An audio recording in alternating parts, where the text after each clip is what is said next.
Mesdames, Messieurs, bonjour. Ici Michel Lacroix qui vous souhaite la bienvenue à l'émission Au 19e. Cette semaine, en plus de nos chroniques habituelles, on reçoit la visite d'un des joueurs les plus réguliers sur le circuit PGA Tour, Matt Kuchar. Aussi avec nous, quelqu'un qui donne de la couleur à la description des matchs des Canadiens à la radio, Martin McGwire. Tout ça et plus encore cette semaine à l'émission Au 19e. Au 19e, une présentation de vos concessionnaires Subaru du Québec. Subaru, confiance et évolution. En collaboration avec Golf Île-du-Prince-Édouard, la destination golf numéro 1 au Canada.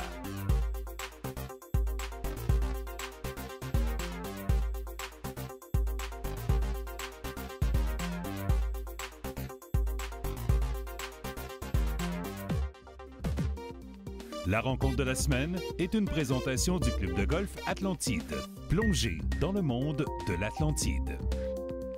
En compagnie de Martin McGwire, la voix officielle du Canadien à la radio. Est-ce que Martin McGwire, est-ce qu'on peut l'appeler le golfeur? Non. Je suis un golfeur très occasionnel, un golfeur social. Je joue pour m'amuser une dizaine de fois par année, une douzaine de fois par année. Est-ce qu'on pourrait dire qu'on a quand même la piqûre, même si on n'a pas la chance, étant donné que tu es très occupé avec ton emploi du temps? En fait, c'est vraiment de profiter des avantages qu'offre le golf. Une belle journée dehors, entre amis, avec le plaisir qui va avec. C'est un sport où j'aimerais bien travailler éventuellement pour m'améliorer si j'y mettais un petit peu plus d'effort pour, justement, travailler à améliorer mon jeu. Est-ce que tu te considères comme un sportif naturel? J'ai beaucoup... Moi, je fais du sport avec mon cœur. Okay. C'est-à-dire que j'ai pas énormément de talent naturel pour faire du sport au niveau que j'aimerais, mais je frappe la balle avec mon cœur, je vais jouer, je vais pédaler sur mon vélo avec mon cœur, puis surtout, je pense que c'est ce que ça procure qui est important. Est-ce que tu aimes regarder le golf à la télévision, les tournois majeurs?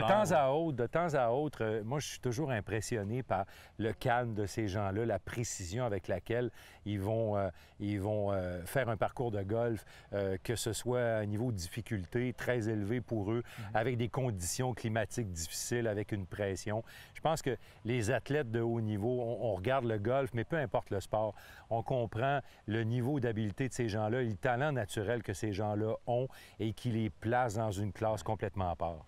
Puis, côté technique, tu te considères comme un élan naturel où tu dois complètement travailler? Le golf est un sport où je dois travailler partout. La seule chose où je travaille pas, c'est d'aller chercher mon bâton dans le sac. Là, je travaille moins fort.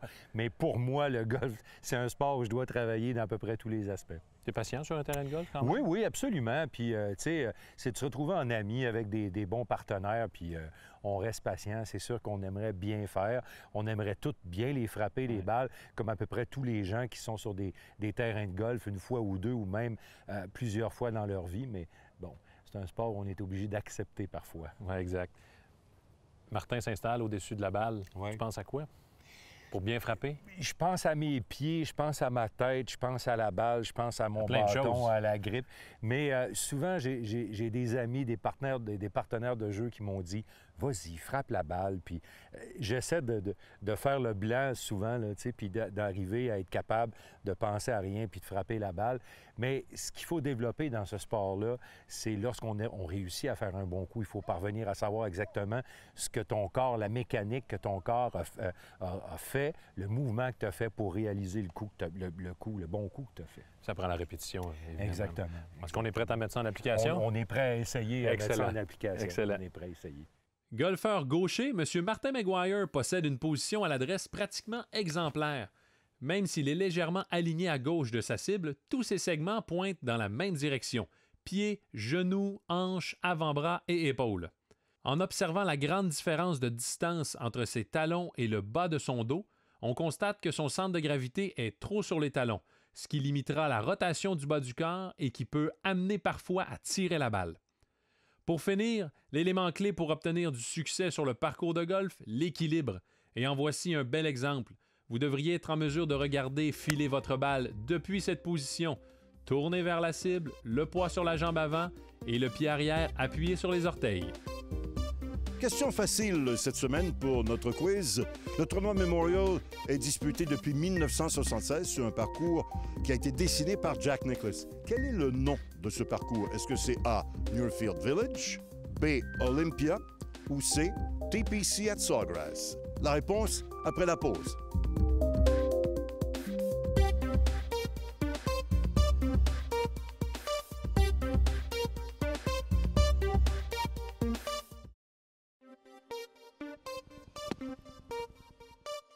Alors, quel est le nom du parcours utilisé pour la présentation du tournoi Memorial de Jack Nicklaus? La réponse, Muirfield Village. L'an passé, c'est William McGirt qui a remporté cette compétition. Rémi Bouchard, accompagné de Matt Kuchar, PGA Professional. Matt, what can we expect from you in 17 this year? I'm hoping for big things. I've had a nice break over the holidays and just about to get started with the Phoenix Open next week. Started working on the game 2-3 weeks ago, trying to increase a little club head speed, but maintain that consistency that's kind of turned me into the player I am. Perfect. And talk to me about the Ryder Cup and your experiences and what it means to you guys. Yeah, how exciting was Ryder Cup? I had been on 3 losing teams to finally get a win. It had been a long time coming. It meant so much to all the guys, and particularly for some of us that live near Davis Love. I mean, we're all friends, but I feel like Davis is a neighbor of mine. To have what happened at Medina was heartbreaking, and then to just come through and really keep the gas pedal down and come through with a big win for Davis was a real thrill. So you've been an RBC ambassador for a few years now. When can we expect to see you in Canada this year? I love representing the brand. It's been a really fun partnership for me to be a brand ambassador for RBC. I think everywhere I go, I have people from Canada come up and tell me what fans they are of the bank, and I tell them what fans I am of the bank as well. And I'm looking forward to getting back up to Canadian Open again this year. And we'll see you at Glen Abbey. That's right. Thanks, Matt. That's right. Thanks for your time. Good to see you. Thanks. Daniel Langevin, qui est le responsable du programme Golf Études de Golf Québec. Est-ce que ça a progressé au cours des dernières années, le Golf Études? Oui, ça a progressé beaucoup. Depuis sa fondation en 1995, dernièrement, on était habitué d'avoir entre 40 et 50 athlètes dans nos structures. Depuis les 5-6 dernières années, on accueille 80-90 athlètes dans nos structures à travers la province, dans 9 structures. Alors, on peut dire que c'est une bonne croissance. Et je m'attends en 2018 à avoir une croissance d'au moins une vingtaine d'étudiants athlètes supplémentaires. Comment on peut expliquer justement le regain de popularité, si on veut, du golf ou le gain de popularité du golf par rapport à d'autres disciplines auprès des jeunes? Et en golf, au niveau du programme Golf Études, en réalité, on n'était pas présent dans toutes les régions. Donc, on a une bonne croissance parce que lentement, on s'installe vraiment partout dans la province. Mais dans chaque structure, dans presque toutes les structures, la demande augmente. Les jeunes s'intéressent à ce sport-là. Ils aiment la discipline du sport, l'éthique du sport. Donc, au départ, ça nous donne une bonne bouche, puis ça amène plus de clients. Donc, il y a vraiment une espèce de retour à la tradition du golf.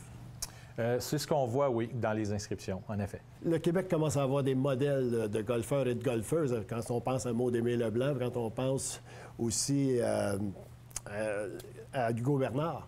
Donc, à partir de ces modèles-là, est-ce qu'on voit que les jeunes commencent à s'identifier à eux? Oui, on le voit dans les inscriptions, justement, au programme Golf Études. Il y a des parents, il y a beaucoup de jeunes qui voient un petit peu Maud-Aimée, Hugo sur la scène internationale, ce qu'ils peuvent faire maintenant. Et puis, c'est sûr que c'est un peu comme Raonic au tennis. C'est un peu, ça stimule, on entend parler, c'est intéressant. Puis, il y a beaucoup d'anciens du sport-études qui œuvrent dans les clubs de golf à travers la province. On n'a qu'à penser à Steven Brosseau, Laval-sur-le-Lac, Steve Foisy, Golf Le Mirage, Marc-André Guimont, Golf La Vallée du Richelieu. D'ailleurs, Marc-André est un entraîneur de la structure Rive-Sud au sport-études. Alors, c'est tous des anciens du sport-études. Alors, les jeunes qui côtoient ces gens-là, qui ont une réputation hors de tout doute, sont intéressés aussi de se joindre. Pourquoi choisir un golf-études en golf? Qu'est-ce qui fait que c'est si différent d'un autre golf-études? En théorie, il n'y aura pas de commotion cérébrale. Je reviens toujours à l'éthique, à la tradition, au fait qu'on est dehors, en plein air. Le golf est un sport comme les autres sports. Je veux dire, les jeunes s'y intéressent. Et on dit que le golf est difficile d'apprentissage. Est-ce que c'est toujours aussi vrai? C'est les 15 premières années qui sont les plus difficiles. Après ça, ça va bien. Non, c'est pas... comparé aux autres sports, je dirais pas que c'est plus difficile ou moins difficile. Tous les sports ont leurs défis. Le golf comporte ses défis au niveau de l'apprentissage, mais tous les sports ont leurs défis. Le golf n'est pas différent. Daniel Langevin, merci beaucoup pour ces commentaires. Merci beaucoup. Merci.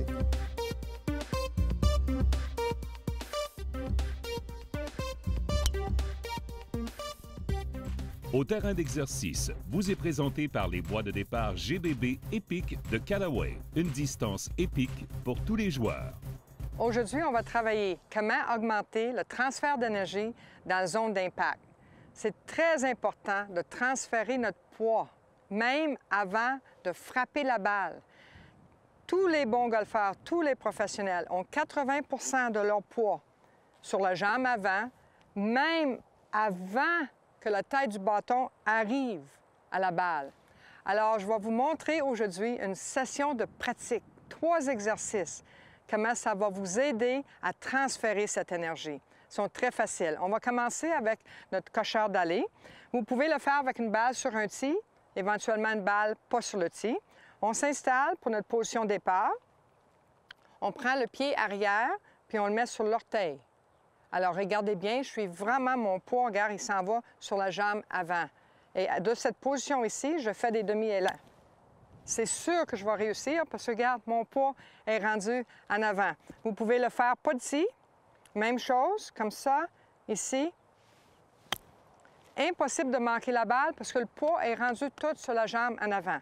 Deuxième exercice qu'on veut faire, c'est un exercice, encore, je vais prendre un fer 7. OK? Au lieu d'un wedge, mettre la balle sur le tee encore. Pourquoi je le mets sur le tee? C'est juste au début, c'est plus facile. Alors, éventuellement, vous devriez être capable de faire des élans complets et une balle pas de tee. Je m'installe pour frapper. Deuxième exercice que c'est important, c'est que je vais dégager le talon sur l'élan arrière. Alors, je fais mon élan arrière. Rendu au élan arrière, je veux absolument que mon talon soit dans les airs. Pour déclencher la descente, je écrase mon talon. De cette façon-là, je l'écrase au sol et ça transfère mon poids. Alors, regardez bien, je lève le talon, j'écrase et je swing. Alors, de cette façon ici, mon poids a été transféré vers l'avant. Troisième exercice, appelle 1, 2, 3. Alors, regardez bien, encore sur un tee. Je vais commencer à m'installer. Position de départ. Je place mon pied, ça c'est 1. 2, je fais mon élan arrière. 3, je déclenche mon mouvement en mettant mon pied à sa position initiale et je fais mon élan. Alors, regardez bien. 1, 2, 3. Cet exercice-là, c'est merveilleux pour vous aider à transférer votre poids. Alors, pratiquez les 3 exercices. Qu'est-ce qui est important, si vous voulez devenir un bon golfeur, c'est d'être capable de transférer votre énergie plus rapidement et 80 de cette énergie-là rendue sur la jambe avant dans la zone d'impact. Bon golf! En compagnie d'Éric Loper, directeur du recherche et développement chez TaylorMade pour la balle. Éric, grosse année en 2017, nouvelle balle pour TaylorMade. Explique-nous qu'est-ce qu'il y en est. Yeah, we have 2 new golf balls, the TP5 and TP5X, both completely different than our previous 5-layer construction with significant distance gains with your irons and a little bit with your driver as well. And what we did is we developed basically 2 pieces in that 5-layer construction. We have the Tri-Fast core, which has a larger, softer inner rubber core that helps pull spin out on your driver and iron shots. And then we have 2 additional layers that we add to that core to help build speed. And those 3 layers all together give us the ball speed and lower spin that give us these big distance gains.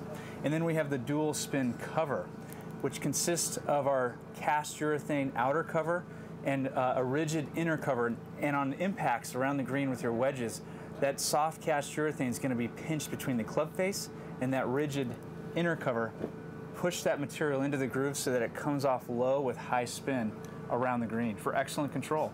Jason Day, who I worked with a couple weeks ago to get them all fully fitted into this new ball, he basically sums it up pretty easily. He's like, I'm getting these distance gains. Who wouldn't want these distance gains? I'd rather hit my 7-iron than a 6-iron any day.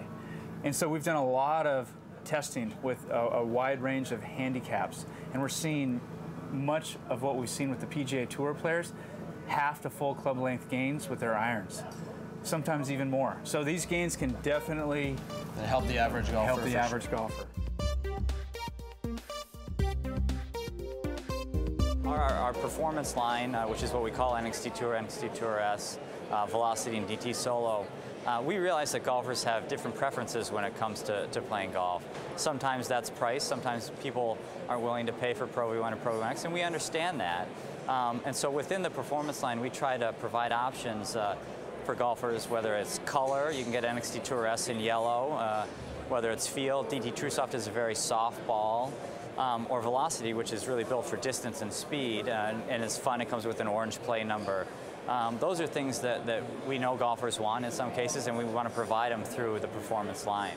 An amazing story, Pro V1, introduced in 2000, and it's had a historic journey. And each year, it gets incrementally a little better and better, each generation. As you know, we don't introduce anything unless it is better than the previous generation. And with these two golf balls, we've been able to make incremental improvements. In this case, Pro V1 gets a lot longer in 2017 through a new core formulation. The main differences between Pro V1 and Pro V1X are in flight, feel, and spin. Pro V1 provides a real penetrating trajectory, while Pro V1X flies a little higher, peaks a little further downrange, and comes in a little steeper. Feel-wise, Pro V1 feels a little softer than Pro V1X, and spin, Pro V1 spins a little less than Pro V1X throughout the game. We encourage all golfers to test them side by side so they can find the model that's best for them. They both provide exceptional distance and scoring control, but within those little tweaks, you can really get dialed into what's best for your game.